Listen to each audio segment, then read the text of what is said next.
واجب الاحترام معززین سامعین و حاضرین حضرات، یہ پاکیزہ محفل حضور سیدنا غوث اعظم رضی اللہ تعالیٰ عنہ کی بارگاہ میں عقیدت کے پھول نچھاور کرنے کے لیے منعقد ہے۔ سبحان اللہ۔ ہر مہینے کسی نہ کسی تاریخ کو ہماری اس جامع مسجد کی انتظامیہ انجمن غوثیہ کی طرف سے اس کا اہتمام ہوتا ہے۔ خوش نصیب ہیں وہ لوگ جن کو اللہ کے محبوب بندوں سے عقیدت ہے، محبت ہے، وابستگی ہے، تعلق ہے۔ اور یہ صرف اہل سنت و جماعت ہے جو یا رسول اللہ کہتے ہیں، جو سرکار علیہ الصلوۃ والسلام کے صحابہ کرام رضوان اللہ تعالیٰ علیہم اجمعین کی عظمت کے قائل اور ان کی عقیدت کو اپنے دلوں میں جگہ دیتے ہیں، بے شک۔ اور سرکار علیہ الصلوۃ والسلام کی اہل بیت اطہار علیہم السلام کی محبت میں ڈوبے رہتے ہیں، سبحان اللہ۔ اور آپ کی امت کے اولیاء کاملین کا دامن تھامتے ہیں۔ انہی کاملین کے سرخیل کا نام ہے غوث اعظم۔ سبحان اللہ۔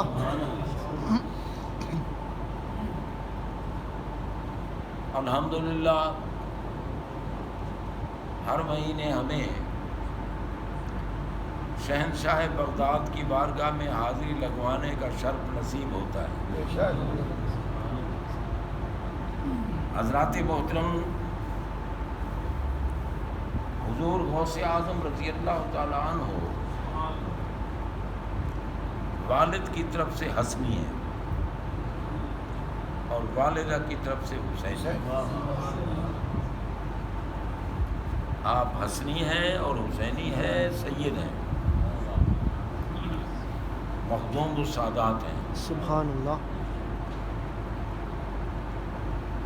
بوقت ولادت بھی روزے کے ساتھ تھے۔ سبحان اللہ۔ اور کیوں نہ ہوتے کہ جن کے والد گرامی بھی اعلیٰ درجہ کے متقی تھے، اور والدہ ماجدہ کا بھی کوئی لمحہ اللہ کی یاد کے بغیر نہیں گزرتا۔ سبحان اللہ۔ حضور غوث اعظم رضی اللہ تعالیٰ عنہ کے والد گرامی کا نام ہے حضرت سید موسیٰ جنگی دوست رضی اللہ تعالیٰ عنہ۔ ایک دن حضور غوث اعظم رضی اللہ تعالیٰ عنہ کے والد گرامی ابھی شادی نہیں ہوئی تھی، اور دریائے دجلہ کے کنارے آپ سفر کر رہے تھے۔ بھوک بڑی سخت لگی۔ اتفاق ایسا ہوا کہ ایک سیب اس دریا میں بہتا ہوا آ رہا تھا۔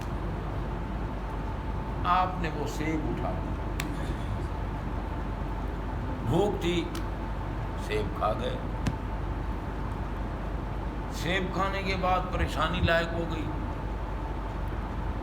کہ تم نے سیب تو اٹھا کے کھا لیا، پتہ نہیں یہ ہے کس کا، اس کا مالک کون ہے، قیامت کے دن اس کا کیا جواب دے گا۔ ایک سیب جو بہتا لڑھکتا ہوا آ رہا ہے، اس کی فکر پڑ گئی۔ اب تو جناب بندہ ٹنوں کے ٹن ہضم ہو جاتے ہیں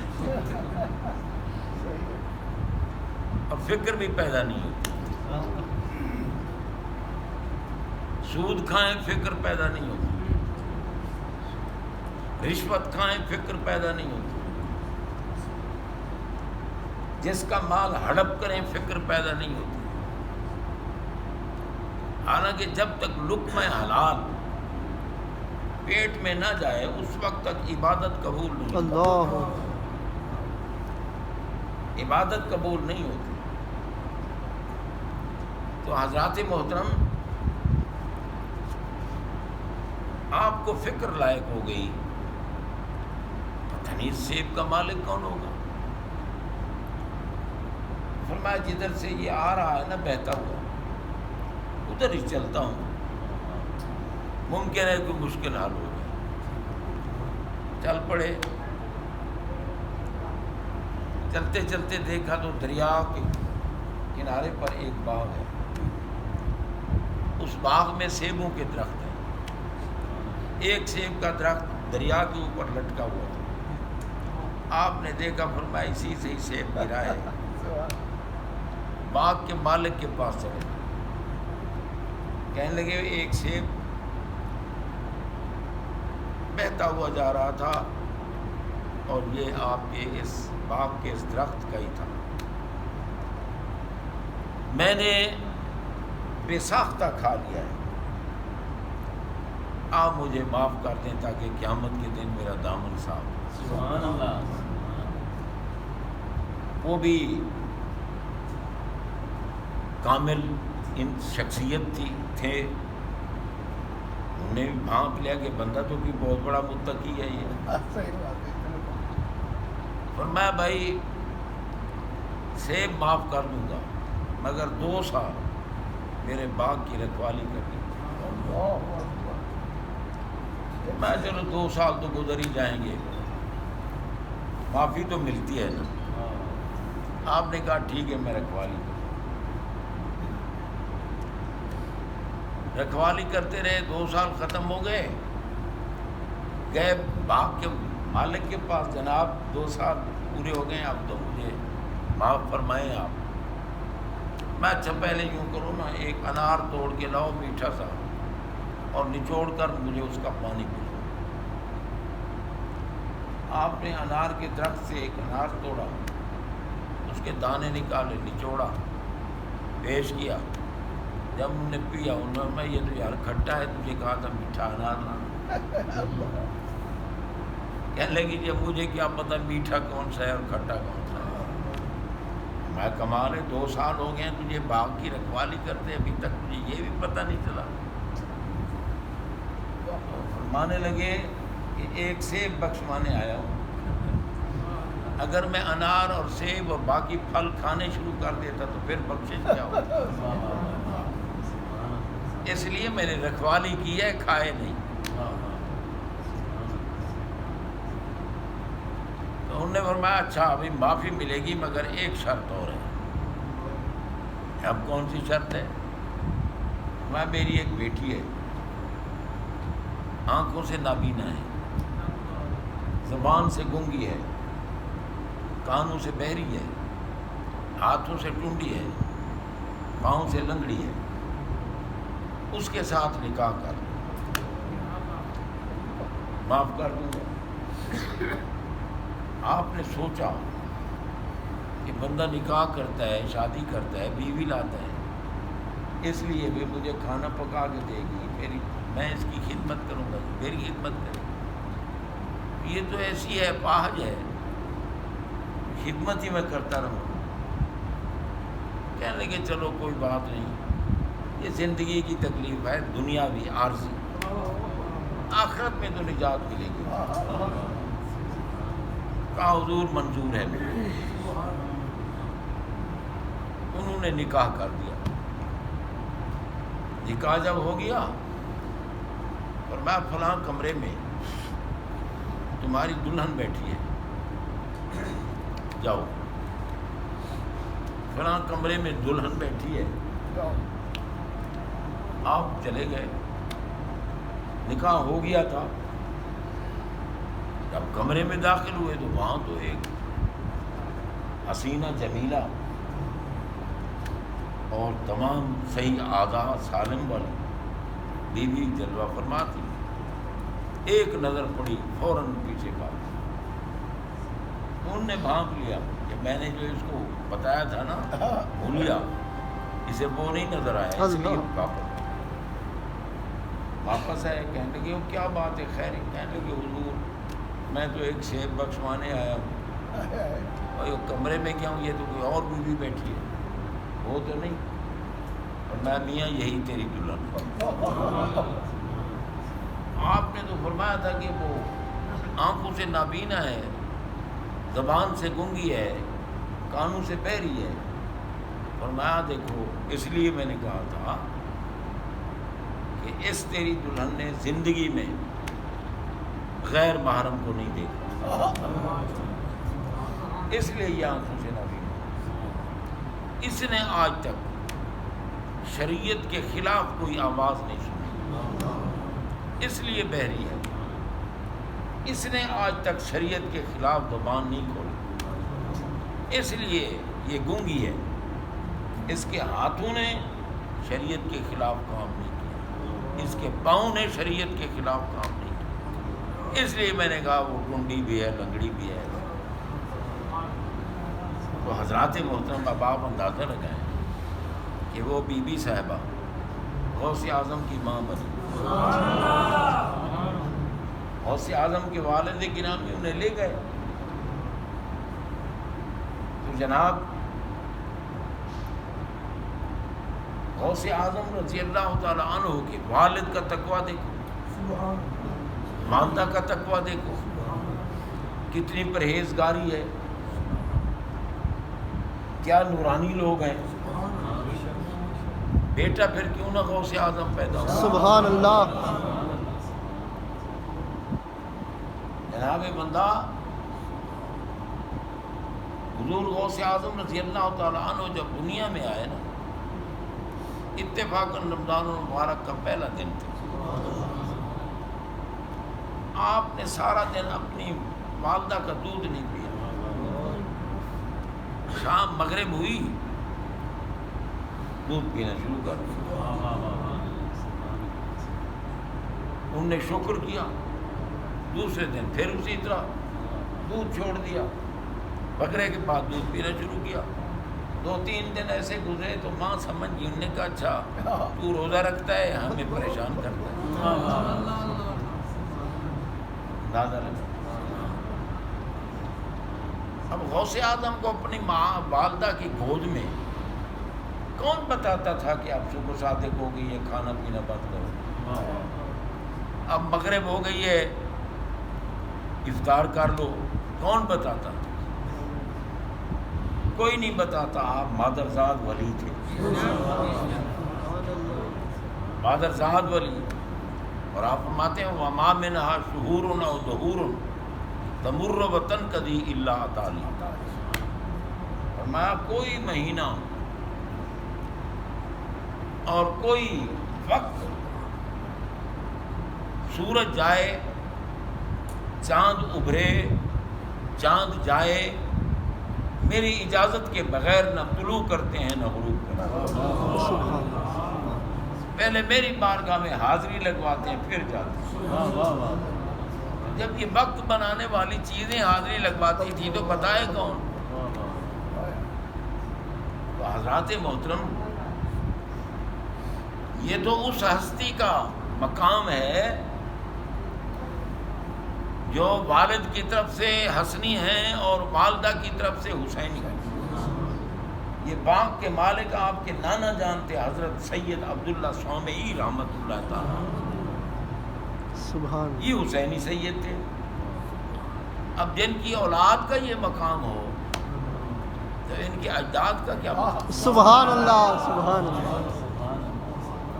ان کے اجداد کا کیا مقام ہوگا؟ یہ سارے جتنے چمکتے ہوئے آپ کو مزارات نظر آتے ہیں، یہ سب یا علی کے بیٹے ہیں یا علی کے غلام ہیں۔ سبحان اللہ، بے شک حقیقت ہے۔ بے شک۔ اور جو بندہ عظمت علی سن کر اس کا دل تنگ ہو جائے، چاہے کھوتے کی طرح اس کے اوپر آتھر کیوں نہ رکھے ہوئے، ہم اسے شیطان سمجھتے ہیں، عبد الرحمن نہیں سمجھتے۔ بے شک۔ اور جب رب العالمین نے فرمایا کہ وَأَذِّن فِي النَّاسِ، تو حضرت سیدنا ابراہیم خلیل اللہ علیہ السلام نے فرمایا یا عباد اللہ، اے اللہ کے بندو۔ واہ واہ واہ۔ اب پوچھا گیا کہ اللہ کے بندے کون سے ہیں؟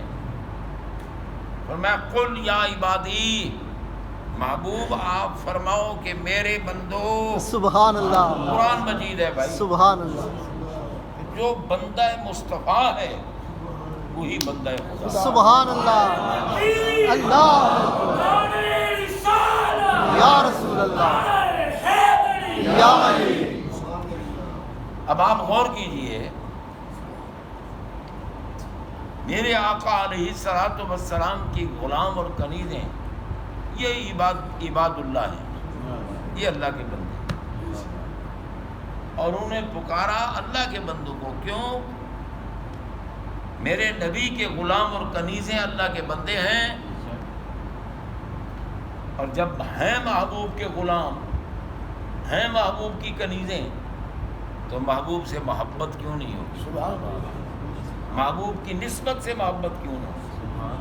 رب فرماتے ہیں پاگلو، میرا محبوب کسی شہر میں بیٹھ جائے میں اس کی قسم اٹھاتا ہوں، سبحان اللہ، میں تو بے نیاز ہوں، میں نے ہی تو شان عظمت دی ہے محبوب کو، بے شک، پھر تمہیں دکھانے کے لیے کہتا ہوں کہ لا اقسم بہذا البلد، جس شہر میں محبوب بیٹھے مجھے سارے شہروں سے وہ شہر پیارا لگتا ہے، سبحان اللہ، اور وہ شہر افضل ہے تمام شہروں سے، اور جو امت ہے میرے محبوب کی تمام امتوں سے افضل ہے، جو کتاب ہے میرے محبوب کی تمام کتابوں سے افضل ہے، جو دین ہے میرے محبوب کا تمام ادیان سے افضل ہے، جو صحابہ ہیں میرے محبوب کے تمام نبیوں کے صحابہ سے افضل ہے، اور جو اہل بیت ہیں میرے نبی کی تمام سے وہ افضل ہے۔ بے شک، دیکھو نا، ہمارے آقا علیہ الصلوۃ والسلام کے جسم عطر سے خون نکلا، اور صحابی کو دیا آپ نے کہ جاؤ اس خون کو باہر پھینکو۔ اب جب پھینکنے کا حکم دیا، ٹھیک ہے خون پاک تھا، پھینکنے کا حکم ہے، جب وہ واپس آئے سرکار نے پوچھا کہ پھینک آئے ہو؟ کہاں پھینکا ہے؟ اللہ، اب پوچھنے کی کیا ضرورت تھی جب ہے ہی پھینکنے کی؟ واہ، اب جب ہے ہی پھینکنے کی چیز تو پوچھنے کا کیا مطلب؟ اس لیے پوچھ رہے تھے تاکہ ان خبیث ملاؤں کو پتہ چل جائے کہ جس نبی کا جسم سے نکلنے والا خون ایسا پاک ہے کہ اگر کوئی پی لے تو کبھی بھی اس کے قریب بیماری پیٹ کی نہیں آئے گی، اور اس کی اولاد پر بھی جہنم حرام ہو جائے گی۔ اگر جسم سے نکلنے والا خون خارج ہونے والے کا یہ مقام ہے تو جن میں خون مصطفیٰ موجود ہے۔ سبحان اللہ، سبحان اللہ، سبحان اللہ، حضرات محترم، ہمیشہ قطب ارشاد بنا تو علی کا بیٹا، اگر قطب مدار بنا تو علی کا بیٹا۔ سبحان اللہ، سادات کے سوا قطبیت چاہے ارشاد ہو یا مدار ہو اور کسی کے پاس نہیں جاتی۔ ہر دور میں سید ہی ہوگا جو ولایت بانٹ رہا ہوگا، سبحان اللہ، ولایت بانٹ رہا ہوگا۔ آج کل کے دور میں اگر نبی پاک صلی اللہ علیہ وسلم کی اہل بیت کی شان بیان کرو یا اولاد کی شان بیان کرو، بعض لوگوں کے پیٹ میں مروڑ اٹھتا ہے۔ میں کہتا ہوں پاگلو، کیا اہل بیت کی شان صحابہ کی شان کی نقیض ہے؟ کہ اگر اہل بیت کی شان بیان کرو گے تو صحابہ کی شان کم ہو جائے گی؟ جس کے دل میں بغض صحابہ ہے وہ بھی لعنتی ہے، اور جس کے دل میں بغض اہل بیت ہے وہ بھی لعنتی ہے۔ بے شک، اس دور میں جو بھی عظمت علی بیان کرے، عظمت اہل بیت بیان کرے، یہ رافضی ہو گیا جی۔ اور پاگلوں، رافضی بھی لعنتی ہے اور رافضی کہنے والے بھی لعنتی ہے، بے شک، اس لیے کہ تم نے عظمت اہل بیت سن کے کہا رافضی، اور رافضی تو اس کتے کو کہتے ہیں جو صحابہ کا دشمن ہو بے اور شک، اہل بیت کا بھی دشمن ہو۔ بے شک، کیونکہ دعویٰ یہ ہے کہ جناب یہ جو ہے نا رافضی، یہ شیعہ، یہ محب اہل بیت ہے، اور کرو، مشہور ہے نا یہ محب اہل بیت ہے۔ اب ایمان سے بتاؤ، ہم سنی ہیں ہمارا عقیدہ کیا ہے؟ علی شیر خدا ہے بے شک یا نہیں ہے؟ بے شک مانتے ہیں بولے باقی تو بے شک علی شیر خدا، علی اسد اللہ الغالب، بے شک ٹھیک ہے نا؟ علی حق ہیں، الحق مع علی و علی مع الحق، حق علی کے ساتھ ہے، علی حق کے ساتھ۔ بہت بڑی ہستی کا نام علی ہے، کوئی میدان ایسا نہیں جس میں کوئی کہہ سکے کہ علی مغلوب ہو گئے، بے شک ہمیشہ علی غالب رہے۔ اور آقا فرماتے ہیں کہ حق علی کے ساتھ ہے اور علی حق کے ساتھ ہے۔ اور ایک جگہ عرض کی کہ اللہم ادر الحق کا ما علی، سبحان اللہ یا اللہ حق کو ادھر پھیر جدھر علی جائے، سبحان اللہ سبحان اللہ حق کو ادھر پھیر جدھر علی جائے۔ اب بتاؤ اگر حضرت صدیق اکبر حق نہ ہوتے تو علی ان کا ساتھ دیتے؟ حیا نہیں آتی تمہیں کمینوں؟ علی جن کو مانتے ہیں تم مر کے ان کو کیوں نہیں مانتے؟ بابا صدیق اکبر کو علی نے مانا، فاروق اعظم کو علی نے مانا، عثمان غنی کو علی نے مانا، تم کو تقیہ کیا، تقیہ کا مان تو ڈر جاتا، جو ڈرے وہ علی نہیں، جو علی ہے وہ ڈرتا۔ سبحان اللہ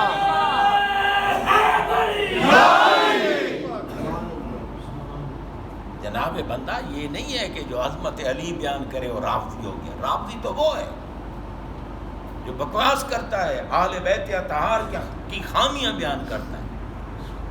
جس ہستی کا نام بطول ہے وہ دنیا کی طرف دیکھتی نہیں ہے، بے شک دنیا ان کی محتاج ہے۔ حضرت سیدہ زہرا بطول ہیں، وہ دنیا کی محتاج نہیں ہے، بے شک ٹھیک ہے نا جی؟ یہ کہنا جی بی بی پاک کھڑی رہی تھی اتنے دیر اتنے گھنٹے اور انہوں نے یہ کیا اور نہ دیا، اور پاگلو بی بی پاک کو کوئی نہیں کھڑا کر سکتا۔ یہ کہنا بھی حضرت سیدہ بطول رضی اللہ تعالی عنہا کی بے ادبی اور گستاخی ہے۔ حقیقت زہرا پاک کی عظمت کو صدیق اکبر نہیں جانتے، اور جنہوں نے نبی کریم صلی اللہ علیہ وسلم کی ذات پر جان قربان کر دی، بے شک سانپ کاٹ رہا ہے پرواہ نہیں کی، جن کو میرے نبی نے مصلی امامہ عطا کیا، جو نبی پاک کو اٹھا کر غار ثور پر لے گئے، جو مصطفیٰ کی سواری بنے، جن کو آخر میں بھی نبی پاک نے بلا کر اپنے پاس بلایا، انہیں حیا نہیں آتی کہ جناب بی بی پاک گئی کھڑی رہی، یہ ہوا وہ ہوا، مطالبہ کریں۔ پھر حضرت امیر معاویہ رضی اللہ تعالیٰ عنہ کے بارے باتیں ہوتی ہیں۔ میں کہتا ہوں اللہ کے بندو مجھے بتاؤ کسی دور میں حسن اور حسین علیہ السلام سے بڑا عالم کون تھا؟ حضرت امام حسین عالم ہے یا نہیں ہے؟ جن کے لیے میرے نبی نے فرمایا حسین منی و انا من حسین، حسین مجھ سے اور میں حسین سے۔ تو کیا حضرت امیر معاویہ کی خلافت کے دور میں حضرت امام حسین علی مقام نے جنگ کی ہے ان کے ساتھ؟ عذر اعتراض کیا ہے؟ کوئی شور مچایا ہے؟ اور جب حسین چپ کر کے بیٹھے رہے تمہیں کیا ہو گیا ہے کہ حضرت امیر معاویہ کے خلاف بکواس کرنا؟ یزید ناپاک تھا، پلید تھا، خبیث تھا، جہنمی تھا، حسین پاک نے برداشت نہیں کیا، آ گئے میدان۔ اس لیے یہ لوگ جو کہتے ہیں نا جی فلاں ایسا اور فلاں ایسا اور فلاں، یہ اہل بیت کے دشمن ہیں۔ عظمت اہل بیت بیان کرنے والے رافضی نہیں ہوتے۔ میں ان کتوں کو بھی سمجھاتا ہوں خبیثو حیا کرو، عظمت اہل بیت بیان کرنے والا صحیح العقیدہ ہوتا ہے، سنی ہوتا ہے۔ یہ ثابت تو کرو کہ رافضیوں نے اہل بیت کی عظمت بیان کی ہے۔ یہ تو نہیں ہے نا کہ افسانے گھڑ کے اور ڈانٹوں کر دینا، یہ رافضیوں کا کام ہے۔ ہم رافضیوں پہ بھی لعنت بھیجتے ہیں، اور جو ہمیں رافضی کہتے ہیں ان کتوں پہ بھی لعنت بھیجتے ہیں۔ بے شک اگر کوئی عظمت اہل بیت بیان کرے، اگر کوئی عظمت علی بیان کرے تو بھائی سن کے خوش ہو، اگر نہیں ہوگے تو منافق ہو تم۔ اللہ تعالی جل شانہ عمل کی توفیق عطا فرمائے۔ آخر دعوانا